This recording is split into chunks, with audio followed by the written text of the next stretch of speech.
على خاطر ما عادش فما ما عادش فما يحكي نسمع فيك على خاطر قاعد نفيلمي في الصحن.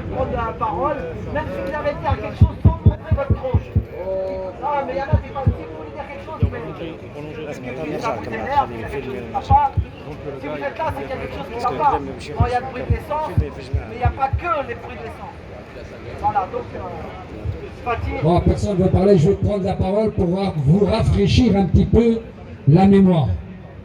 Vous savez, en 2016, on était tous ici, mais pas pour le gasoil, on était tous ici pour... Pourquoi? Alors, est-ce que vous vous rappelez? Le beurre, c'est ça. On était là pour indemnisation ou suppression. Rappelez-vous, on a passé 3 jours entre ici et Porte-Maillot, et à la finale, on a eu quoi? Ni l'indemnisation ni la suppression. On a eu la plus grande erreur qui a été faite par nos représentants, c'est d'avoir accepté une médiation. On ne peut pas accepter une médiation avec la contrefaçon. Dès lors qu'on a accepté la médiation avec la contrefaçon, c'est devenu de la concurrence déloyale. Maintenant, j'ai envie de vous dire une chose. Notre ennemi aujourd'hui, le plus grand ennemi qu'on a, c'est notre division.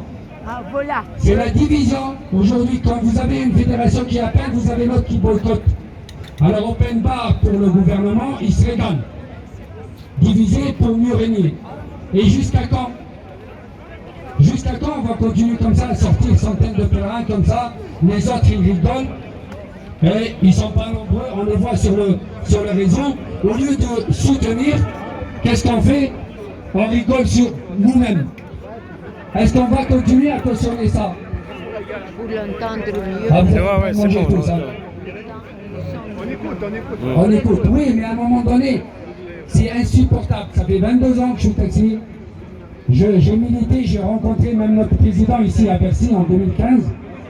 Par rapport à cette histoire de fonds de garantie qui a été boycottée par certains syndicats et fédérations, parce que aujourd'hui, vous savez, les taxis, qu'est-ce qu'il y a de différence entre un taxi et un VTC? Ne serait-ce que le prix de la licence. Ils font le même travail que nous, le même. Et maintenant, nous aussi, on va devenir des VTC avec un numéro, avec le point taxi. Est-ce que vous savez ce que c'est le point taxi? À partir du mois de juillet, ceux qui ne sont pas affiliés à une plateforme, ils vont être sanctionnés. Même les taxis de banlieue. Même les taxis de banlieue Et de province. et de province, de toute la France. Voilà, c'est ça. Est-ce que vous êtes au courant? Explique. Eh bien, j'ai fait une réunion le 22 mars au ministère. J'ai diffusé la réunion pour expliquer un peu aux taxis c'est quoi le point taxi. On est obligé d'être affilié à une plateforme. Il y a des sanctions pour les chauffeurs, mais pas pour les plateformes. Les plateformes, open bar, ils veulent ce qu'ils veulent de vous, vous tapez la cravate, on t'enlève 5 points, tu apposes la pub de la centrale, mais c'est toi qui payes la pub, à coût de 20 balles, qui protège le taxi contre les plateformes? Il n'y en a pas. Alors du coup, aujourd'hui, vous pouvez aller sur Facebook ou sur Telegram, il y a une collectif des taxis affiliés. On est obligé, on s'est donné le moyen avec une application qui s'appelle Intertaxi App. Vous la téléchargez parce que plus tard, les sorties, ça ne va pas être dans la rue. Les sorties, ça va être de la déconnexion. On va être affilié au point taxi. Le point taxi, il y a plusieurs plateformes qui vont s'y mettre. Et peut-être même les plateformes VTC. Parce qu'ils commencent à draguer les taxis, je pense, et Uber, tous. Alors du coup, si vous voulez notre indépendance, parce qu'on est en train de la perdre, si on a choisi ce métier-là pour notre indépendance, aujourd'hui, on n'est plus indépendant. Ça veut dire que tu n'as pas de radio, tu ne peux plus exercer et tu vas te sanctionner. Si tu n'es pas affilié à une plateforme, tu vas te sanctionner. Dans la rue, ils t'arrêtent et ils peuvent te mettre une amende. Exactement. Faut que tu sois branché, connecté. Et ce manque d'information, la rétention d'informations de la part de nos représentants, parce que nos représentants, quand vous leur demandez de l'information, ils vont vous dire tu n'es pas syndiqué chez moi. Eh bien, qui est syndiqué aujourd'hui? À peine 5% des taxis sont syndiqués. Et je vais vous raconter une anecdote avec Madame Gong.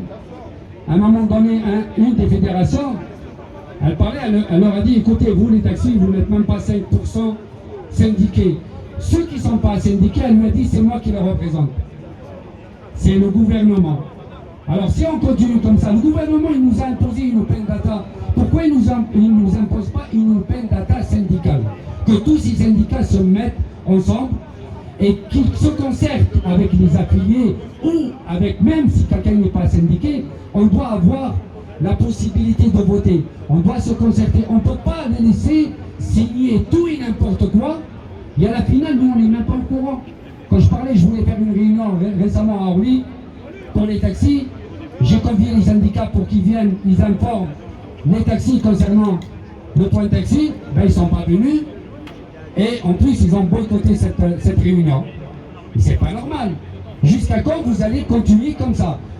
Ce que je pense qu'un jour, le jour où si on a envie, ça change, il faut qu'on appelle à une sortie contre cette représentativité, plutôt contre le fonctionnement syndical.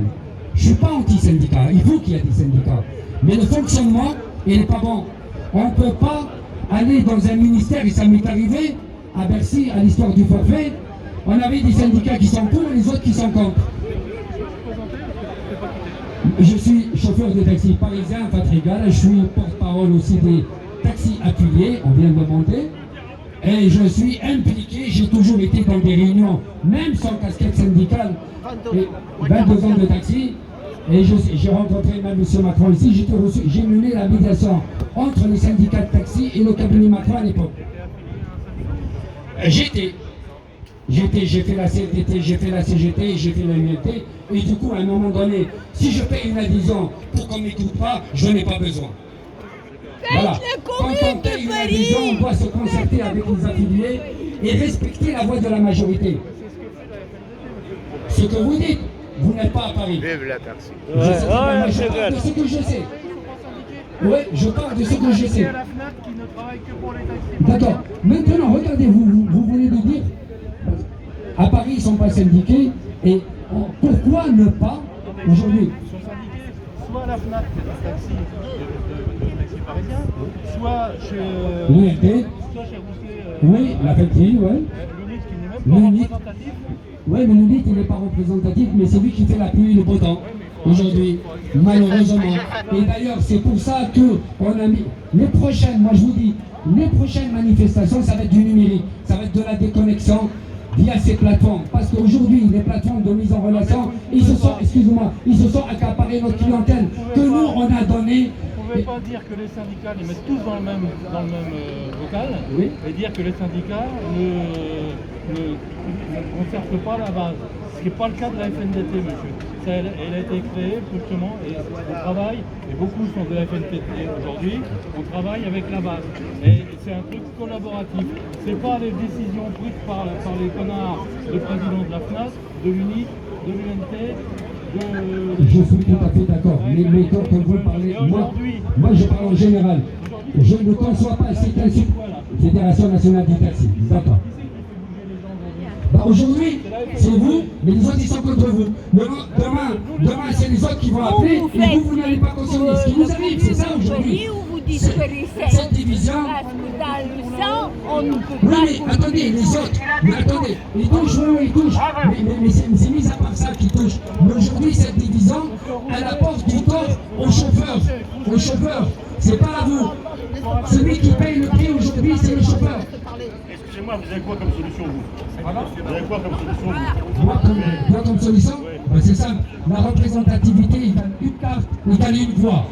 On doit voter pour nos représentants. C'est pas le préfet qui doit choisir mon représentant. Si je choisis mon représentant, il représente le préfet. Nous, on a des syndicats aujourd'hui, je parle de Paris, hein, qui ont à peine 30 adhérents. Ils ont à peine 30 adhérents, il vient, il parle au nom de 20 000 taxis. Vous trouvez ça normal? Voilà. Nous, comme vous le dites, c'est quoi comme solution? On vient de mettre en place le collectif des taxis affiliés parce qu'on va tous être obligés d'être affiliés. On va devenir des travailleurs des plateformes. Je ne sais pas si vous êtes au courant ou pas. Avec le point taxi.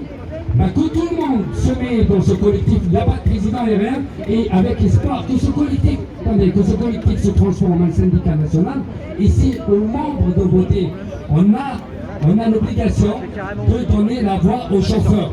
Le chauffeur, il est au courant de rien. J'ai fait une réunion le 22 mars avec le ministère des Transports par rapport au point taxi, et quand j'ai fait un sondage sur l'une des grandes pages de taxi, où il y a 14 000 taxis, ben, il y a, vous savez combien? Il n'y a même pas 10% qui sont au courant du point de taxi. C'est quoi? Même pas le fonctionnement, ils ne savent même pas ce que c'est. cette rétention de l'information. Je suis désolé, moi je parle ni d'AFNDT, je ne suis pas là pour prendre parti, je suis là pour dénoncer uniquement cette division qui ne profite au gouvernement.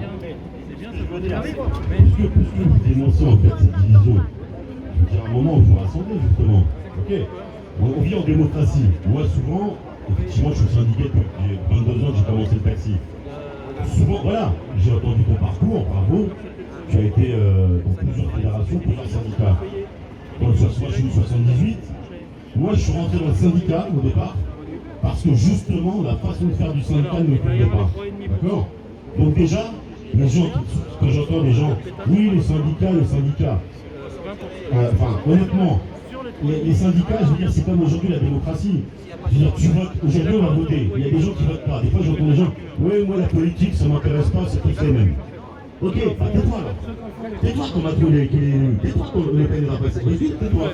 Et bah, le taxi, le syndicat, pourquoi est-ce qu'on a 7% de syndicats seulement 7% de gens qui sont syndiqués. Vous comprenez? Non mais voilà. Donc, dans tous les cas, ce que vous dites, je comprends. Mais à la base, la démocratie, elle existe aussi dans les syndicats. Les syndicats s'affilient aux fédérations. Moi, j'ai choisi. Nous, on n'était pas d'accord avec notre syndicat en 78. On a créé un syndicat. C'est nous qui sommes à l'initiative aujourd'hui du mouvement du 78. D'accord ? On a décidé de s'affilier à la Fédération nationale taxi, qui est à l'initiative de ce mouvement aujourd'hui. D'accord ? Pourquoi ? Parce que les 4 autres fédérations, effectivement, qui sont soi-disant représentatives, elles ont accepté quoi ? 4% d'augmentation des tarifs. Super. Super, c'est les clients qui vont payer encore. Et on va se prendre une clause de revoyure par rapport à la CPM. Vous voyez ce que je veux dire ? Donc eux, ils sont satisfaits par rapport à ça. Donc je ne suis pas d'accord avec vous quand vous dites, effectivement, on est tous différents. La FNDT, aujourd'hui, c'est la FNDT qui a appelé à manifester. Et dans tous les cas, ça restera toujours la démocratie, syndicat, fédération. La personne qui n'est pas syndiquée, eh ben, il reste en dehors. Ça ne sert à rien de parler. Enfin, c'est facile de dire, mais pas vous, je ne critique pas, parce que vous êtes. Voilà. Mais moi, ce que je veux faire comprendre, c'est aux jeunes, enfin aux autres. Encore une fois, voilà, prenez-vous en main. Et je remercie tous les gens qui sont là parce que vous prenez en main. Voilà. Pendant que les autres, effectivement, ils continuent à travailler. On a tous des crédits. Hein. Toi, tu dis, ouais, j'ai le crédit, tu comprends. Bah ouais, moi, je suis pas rentier non plus, hein, comme vous tous. Là. Donc, merci d'avoir fait l'effort de venir, tous. Mais le problème du syndicalisme, c'est 7% de syndicalisme en France. Voilà. Donc, c'est normal. Je vous ai entendu dire tout à l'heure, c'était, ouais, du coup, il y a une dame qui a dit, bah, les non-syndiqués, c'est moi qui le représente. Bah, voilà. Ouais, c'est lui. Bah oui. Parce qu'en fait, ils arrivent et puis ils nous rigolent au nez. Donc moi, le message que je passerai, moi, je suis rentré dans un syndicat au départ parce que j'étais pas d'accord avec ce syndicat. On peut faire changer les choses que de l'intérieur. De l'extérieur, c'est blablabla et du vent. Vous comprenez? Voilà. Oui. Profitons pour dire qu'il reste des merguez. Il reste des merguez, il reste même des sandwichs. Surtout nos merguez. Alors, Philippe, je vais te répondre. Il faut que je te réponde. Allez. J'étais dans des fédérations, la dernière c'était l'UNT. D'accord. Ah, avec monsieur Griset qui est devenu ministre. Non, il est plus. Ah, bah alors, il a des problèmes. Il a des problèmes. Il a mis l'argent dans la poche. Alors, pour te dire, à un moment donné, quand tu rentres dans un syndicat et que tu es en réunion et tu poses une question au président de la fédération et tu lui dis, voilà, nous on a milité à l'époque pour un fonds de garantie pour sécuriser l'investissement des taxis. D'accord. Et le fonds de garantie de toi à moi, je vais te dire, c'est sorti d'ici avec la personne qui est devant toi et M. Macron. Avant que M. Grand-Guillaume me propose. Alors, pour te dire, et c'est vérifiable, et les collègues parisiens ils le savent. C'est pas grave. Quand je lui ai dit, monsieur, qu'est-ce qu'on fait pour le fonds de garantie? Il m'a dit, non, nous on ne vend pas la profession. Je dis, vous l'avez vendu, vous l'avez revendu. Déjà d'une, de deux. Qu'est-ce qui vous dérange de garantir la mise? Tout ce qu'on veut, nous, le jour où quelqu'un veut partir, il peut toucher au moins sa mise. Ce qui a été proposé un peu avec Grand-Guillaume. Il m'a dit, non, nous, ici à Marseille, la licence, elle prend. Je dis, ah, vous êtes un spéculateur. Je dis, voilà, ce jour-là, j'ai quitté la fédération. Parce que tu ne peux pas, c'est pas parce que tu es président du syndicat ou d'une fédération que tu as le droit de décider. Tu n'es qu'un porte-parole, tu dois respecter la voix de la majorité de tes adhérents et des taxis. Oui, mais attends, enfin, alternatif. Oui, mais là, enfin, je veux dire, un moment, pour qu'il y ait une voix, parce que c'est bien facile, parce qu'en fait, à un moment, j'ai l'impression que tu présentes l'anarchie. Je veux dire, les gens qui sont là souvent, à dire, oui, on votera tous pareil, non, à un moment, il faut un chef. C'est pas l'histoire de dire un chef pour avoir un grade, des avantages. Non, je ne parle pas de ça. Un représentant. Tu es d'accord avec moi? Il faut un représentant. Un représentant, il représente la voix de la majorité, Bon, pas sa voix à lui. écoute, nous par exemple, dans notre, je vais te montrer, mais après, Je sais comment ça fonctionne. ben voilà, nous, dans notre syndicat, on a notre président qui est là-bas. Voilà. Chaque décision, chaque prise de question, on en parle à tout le monde. Je veux dire, après, c'est nous qui élisons nos présidents, c'est nous, mais c'est à tout le monde de s'intéresser. Quelquefois, en fait, le problème il est là. C'est que les gens, ils ne s'intéressent pas, ils ne se syndiquent pas, puis d'un seul coup, ils se disent, regarde, qu'est-ce qui se passe là? On a plus la TPP, on a plus ça, on a plus ça, on a plus ça. Puis d'un seul coup, ils se disent, ouais, les syndicats, qu'est-ce qu'ils font? Les syndicats, qu'est-ce qu'ils font? Ils t'attendent. Tu vois ce que je veux dire? Donc, moi, je pense que. Alors, un autre truc très intéressant, parce que moi, j'ai été justement dans ces manifestations, c'est moi, dans les 78 à l'époque, quand il y avait les grandes manifs à la porte-maillot et qu'on voulait effectivement suppression ou indemnisation. D'accord? Je suis allé j'étais à l'époque un vice-président de la FNDT, à une époque, et je me suis retrouvé à une table avec M. Rousselet. Ok? Donc l'unité. Moi j'étais tout nouveau, je me dis qu'est-ce que c'est, tac. Puis d'un seul coup, quand j'ai compris que c'était M. Rousselet, mais je dis mais qu'est-ce qu'il fait avec nous? Et à un moment, et moi, effectivement, on était 5 fédérations, la FAC, machin, hein. Et moi, avec mes collègues, on était sortis pour la suppression ou indemnisation. Et tout a été détourné. Tout a été détourné. Tout a été détourné. Le mouvement de base, le mouvement de la base, c'est la base qui a donné le pouvoir à ces gens-là qui ont tout détourné. Voilà, c'est ce qui s'est passé. Et M. Rousselet, à un moment, je lui ai dit, M. Rousselet, moi, tout ce que je vois, vous ne devriez même pas être là. On n'a pas les mêmes intérêts. Nous, c'est multinational. Vous voyez ce que je veux dire? Donc, tout ça pour dire, pourquoi est-ce que je ne suis pas trop d'accord avec toi? Moi, je suis pour. Il faut se syndiquer, justement, pour être majoritaire et pas laisser ces gens-là. Parce que qu'est-ce qu'il fait, M. Rousselet? Pourquoi est-ce qu'il a la majorité? Parce que quand tu t'affiles chez lui, t'es syndiqué automatiquement. C'est une honte. C'est un scandale. C'est un scandale. C'est pas démocratique, ça. C'est un scandale. Et c'est pour ça que ce monsieur, il nous représente, mais il représente que ses intérêts, ce monsieur. Vous voyez, déjà, c'est les taxis qui peuvent changer ça encore une fois. C'est nous tous qu'on peut changer ça. Mais il faut se syndiquer. Voilà. Bon, je resterai là-dessus. Moi je veux dire aussi un truc, comme il a dit, il a raison. Les VTC ils ont manifesté hier, avant-hier je crois. Pourquoi? Parce on les déconnecte. Et nous on va nous dire maintenant, vous êtes obligés d'être connectés si...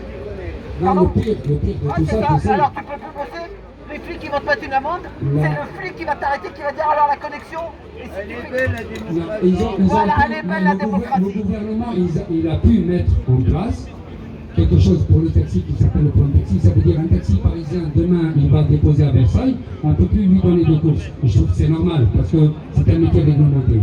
Alors il doit revenir à vite. Avant, via les plateformes, il pouvait toucher, plus à partir du mois de juillet, il ne peut plus toucher. Mais par contre, pour les VTC, c'est open bar. Il charge ici un ministre là où il veut, le retour au garage n'a jamais existé. En fait, les deux médiations qu'on a eues, celle de Thomas Pernon et celle de Grand Guillaume, ils ont fait que des contraintes pour les taxis. Uniquement. Tout ce qui doit réguler le VTC n'a jamais été appliqué. Et aujourd'hui, on a oublié tout ça, malheureusement. Comme il dit Charles Pasqua, quand il y a une affaire, il faut créer une autre affaire dans l'affaire pour faire oublier la première affaire. Et là, aujourd'hui, on a oublié la contrefaçon, elle est devenue concurrence déloyale. On a oublié toutes ces lois-là qui ont été votées pour qu'ils soient appliquées. On sort pour le gasoil, certes, on est obligé de sortir, et c'est bien de sortir. Le gasoil, ça concerne tout le monde. Et de nous proposer 3,5% pour encore, et d'ailleurs c'est Fédération et M. Rousselet qui a accepté, qui se réjouit de ça et qui dit oui, on a accepté 3,5%. Pourquoi pénaliser? Pourquoi pénaliser encore le consommateur? Maintenant, je pense, comme il a dit Philippe, le collègue, à un moment donné, il va falloir prendre son avenir en main. Surtout les nouveaux. Nous, on est en train de quitter. On en a marre. Moi, personnellement, quand je sors travailler, je sors pour être humilié, mais pas pour travailler. Quand je vais à Orly, à Roissy, je vois les racoleurs, le racoleur, les racos partout. Le raco. On paye la taxe de stationnement pour qu'elle soit utilisée par les VTC. Il y a trop de choses.